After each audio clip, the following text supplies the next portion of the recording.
وہ موقع کی گواہ بن گئی. اس آدمی نے گلٹی پلیڈ کیا کہ میں نے یہ بندہ مارا، لیکن مارا اس حالت میں ہے. اب جناب اس سلسلے میں وکیلوں کے نام لوں تو ان کی حد بنے گی، لیکن بڑے نامی قسم کے وکلا اس میں انوالو تھے. پھر آ کے آخر میرے ساتھ ان کی ملاقات ہوگی تو مجھ سے پوچھنے لگے اس میں کوئی چانس ہے اس کے بچنے کا. میں نے کہا یہ تو کلپیبل ایکشن ہی نہیں ہے اس کے لیے، یہ تو قابل سزا جرم ہی نہیں ہے. وہ کیسے؟ ہم نے تو حدود کے جتنے کیس ہیں وہ سارے دیکھے، سب علماء سے پوچھا ہے، وہ کہتے ہیں اس کی تو سوائے پھانسی کی کچھ نہیں ہو سکتی. میں نے کہا میں علماء کی خدمت میں بھی نہایت مؤدبانہ عرض کرتا ہوں، آپ سے بھی نہایت عاجزانہ درخواست کرتا ہوں کہ آپ اس کو حدود کے کیس میں تلاش نہ کریں، اس کو آپ تعزیرات کے کیس میں تلاش کریں. حدود ان سزاؤں کو کہتے ہیں جو اللہ کی طرف سے مقرر ہیں، ان کو آپ آگے پیچھے نہیں کر سکتے. ہاں، تعزیرات ان کو کہتے ہیں جو discretionary power of the court پر موقوف ہوتے ہیں. سزا عدالتیں اپنی سوابدید سے انہیں سزا دے سکتی، اس کے ذریعے موجود ہے. کیا ہے؟ شامی، بیر الرائق، در مختار، رد المختار، سب کتابوں کے نام. کیا کہ جس وقت کوئی آدمی اس حالت میں دیکھے وہ خالی نہ ہوگا، یا خامد ہوگا یا محرم ہوگا یا غیر محرم ہوگا. اگر خامد ہو اس پر واجب ہے کہ اگر دونوں مرضی سے کر رہے ہیں تو دونوں کو قتل کر ڈالیں، کوئی سزا نہیں. اسلامک اسٹیٹ میں اس کی کوئی سزا نہیں. یہ کرسچن اسٹیٹ ہے، اس میں سزا ہے، لیکن اسلامی دنیا میں، اسلامی ملک میں جہاں اسلامی قانون وہاں سزا نہیں ہوگی. یا محرم ہے جس کے ساتھ کبھی نکاح ہو سکتا ہی نہیں، سگا بھائی ہے، سگا بھتیجا ہے، سگا ماموں ہے، سگا چچا ہے، ان کے ساتھ نکاح نہیں ہو سکتے. نواسا ہے، پوتا ہے، انہوں نے دیکھ لیا ہے مارنا واجب ہے، اگر نہیں مارتے تو موذی ہے. خامد ہو تو مارے، اور اگر محرم ہے تو مارے. مجھ سے وہ پوچھنے لگے کہ 4 گواہوں والی پابندی کیوں ہے؟ انہوں نے کہا 4 گواہوں والی پابندی اس لیے ہے کہ قانون کہتا ہے بے ایمان اگر وقت پر اپنے آپ کو خطرے میں نہیں ڈال سکا تو اب 4 گواہ اس کے موجود کا نہیں تو جا. یہ اس کو اس جرم کی سزا کے 4 گواہ مہیا کر. ہاں، دوسرا کو غیر متعلق آدمی ہو تو وہ دیکھے، تو وہ اگر 4 گواہ ہوں تو یہ ضروری نہیں کہ وہ شور مچائے. اس پر ہدایات آتی ہیں کہ مسلمانوں کے گناہوں پہ پردہ ڈالنا اچھی بات ہے، بشرطے کہ وہ اس طرح کے نہ ہوں کہ وہ تمام سوسائٹی کو نقصان پہنچاتے ہوں. اس پر یہ واجب نہیں جا کے اعلان کرے کہ میں نے ایسا دیکھا. اگر 4 موقع کے گواہ اس وقت پائے گئے ہوں اور ایسی حالت میں ہوں کہ اس کو چھپانا ممکن نہ ہو تو پھر شہادت کو چھپانے کی اجازت ہے. تو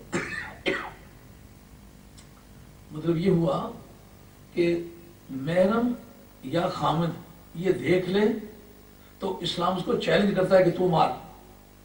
اور یہ کس کے تحت آئے گا؟ مر رأى منکم منکرا فلیغیرہ بیدہ فإن لم یستطع فبلسانہ فإن لم یستطع فبقلبہ فذلک اضعف الایمان، اور کما قال علیہ السلام. اس کے تحت آئے گا. اور یہ سب کتابوں نے یہ حدیثیں وہاں پیش کی. ہری بات سمجھ میں؟ اگر تو جرت نہیں کر سکا تو اب 4 گواہ اس موقع کی اس بے غیرتی کے لا، یہ اس کے لیے سزا ہے جو محرم ہے یا خامد ہے. چنانچہ انہوں نے وہ سیکشن پیش کی، مجھے کہا کہ یہ لکھ کے دیں. لکھ کے دی. ان کا آپ کی اردو بڑی سنگین ہے. میں نے کہا انگریزی میں ترجمہ کر دیتا ہوں. انگریزی میں ترجمہ کر دوں گا، یہ اس سے زیادہ مشکل ہے. تو میں نے کہا جس طرح کہ آپ جیومیٹری ہے پنجابی میں پڑھائیں تو جیومیٹری پڑھنی پڑے گی. میتھ ہے نا، آپ پنجابی میں پڑھائیں، اردو میں پڑھائیں، لیکن وہ پڑھنا پڑے گا، جاتے جاتے نہیں آئے گا. مجھے یہ آپ ایک دروازہ ٹھونکنے کا طریقہ زبانی بتلا دیں تو وہ ایک پریکٹیکل ورک ہے. آپ اگر مجھے بتلا دیں تو کیا میں ٹھونک لوں گا؟ مجھے تو آپ عملاً سکھائیں گے تو پھر سیکھوں گا. اسی طرح یہ علم بھی علم ہے، زبان جاننے سے یہ نہیں آتا، بولی سمجھنے سے یہ کام نہیں چلتا. اگر ایسا ہوتا تو عربوں میں جائے کوئی بھی نہ ہوتا. عربی زبان میں کتاب آئی ہے، عربی وہ جانتے تھے، پھر پڑھانے کی کیا ضرورت تھی؟ سمجھ آئیے بات؟